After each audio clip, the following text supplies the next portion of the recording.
ओम उमा महेश्वराय नमः। आप सभी का हमारे YouTube चैनल पर हार्दिक स्वागत है।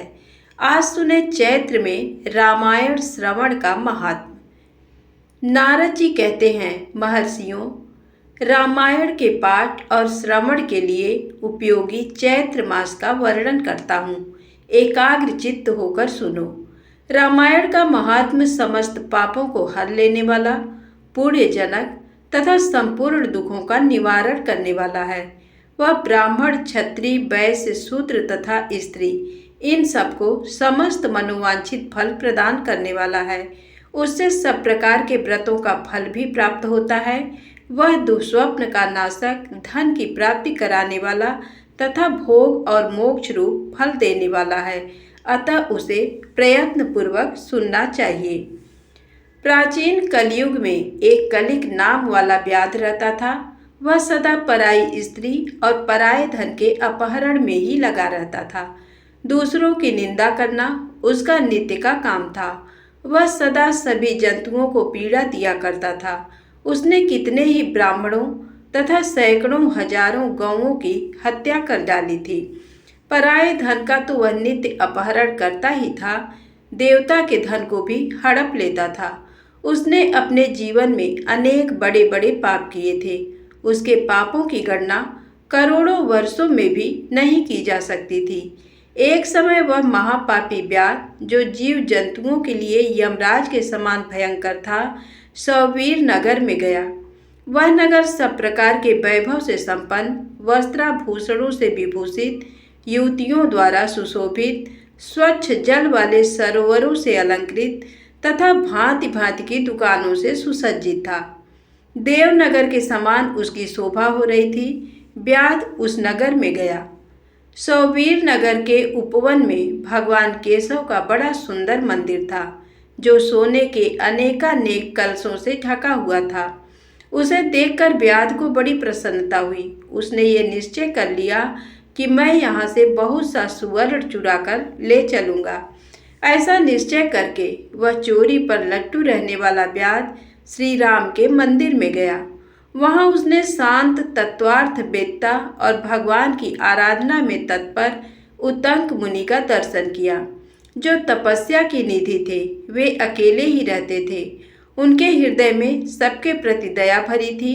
वे सब ओर से निष्प्रिय थे। उनके मन में केवल भगवान के ध्यान का ही लोभ बना रहता था। उन्हें वहां उपस्थित देख व्याध ने उनको चोरी में विघ्न डालने वाला समझा। तदनंतर जब आधी रात हुई, तब वह देवता संबंधी द्रव्य समूह लेकर चला। उस मदोन्मत्त व्याध ने उतंक मुनि की छाती को अपने एक पैर से दबाकर हाथ से उनका गला पकड़ लिया और तलवार उठाकर उन्हें मार डालने का उपक्रम किया। उतंक ने देखा व्याध मुझे मार डालना चाहता है, तो वे उससे इस प्रकार बोले। उतंक ने कहा, ओ भले मानुष, तुम व्यर्थ ही मुझे मारना चाहते हो। मैं तो सर्वथा निरपराध हूँ। लुब्धक, बताओ तो सही, मैंने तुम्हारा क्या अपराध किया है?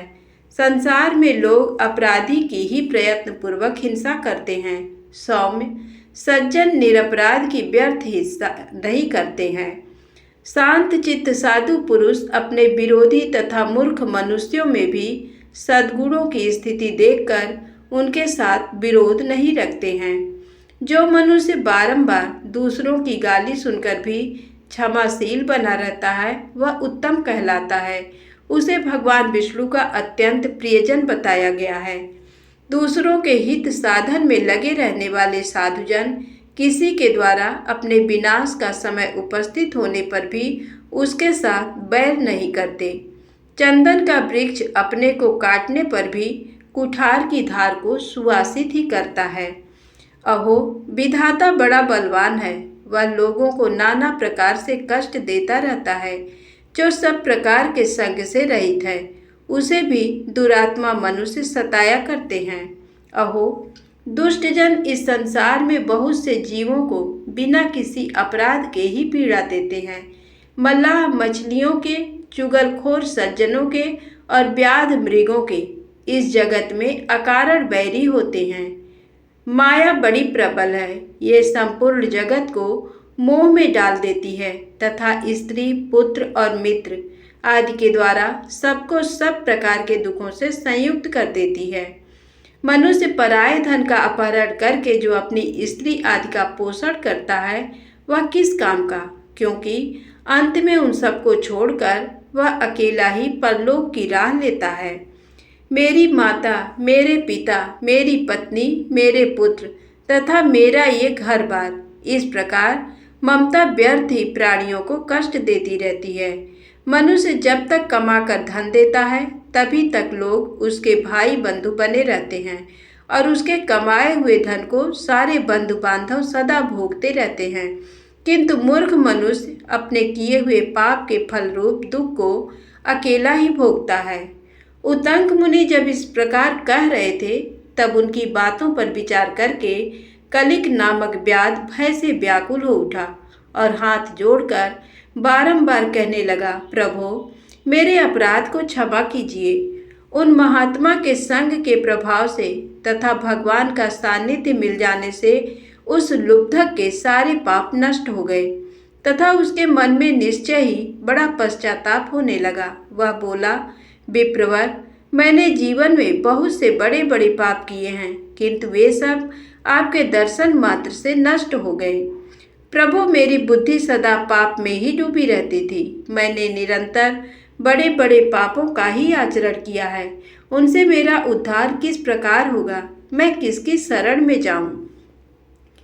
पूर्व जन्म के किए हुए पापों के फल से मुझे व्याध होना पड़ा है।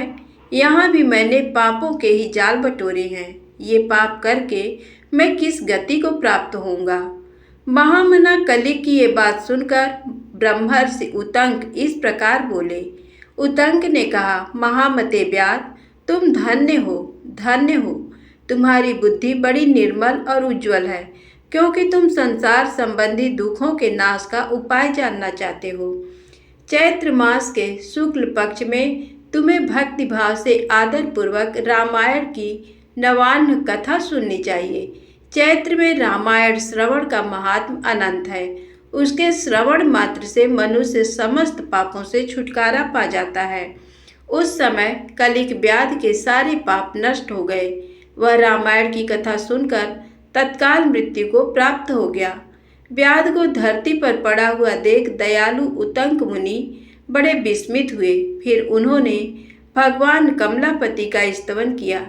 रामायण की कथा सुनकर निष्पाप हुआ व्याध दिव्य विमान पर आरूढ़ हो उतंक मुनि से इस प्रकार बोला, विद्वान, आपके प्रसाद से मैं महापातकों के संकट से मुक्त हो गया, अतः मैं आपके चरणों में प्रणाम करता हूँ। मैंने जो किया है मेरे उस अपराध को आप क्षमा कीजिए।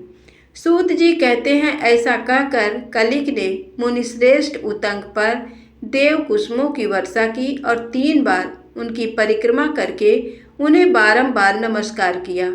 तत्पश्चात अप्सराओं से भरे हुए संपूर्ण मनोवांछित भोगों से संपन्न विमान पर आरूढ़ हो वह श्री हरि के परम धाम में जा पहुंचा। अतः विप्रवरो, आप सब लोग रामायण की कथा सुने। चैत्र मास के शुक्ल पक्ष में प्रयत्न पूर्वक रामायण की अमृतमयी कथा का नवान्न पारायण अवश्य सुनना चाहिए, क्योंकि चैत्र में रामायण श्रवण का महात्म बहुत है। इसलिए रामायण सभी ऋतुओं में हितकारक है। इसके द्वारा भगवान की पूजा करने वाला पुरुष मन से जो जो चाहता है उसे निस्संदेह प्राप्त कर लेता है।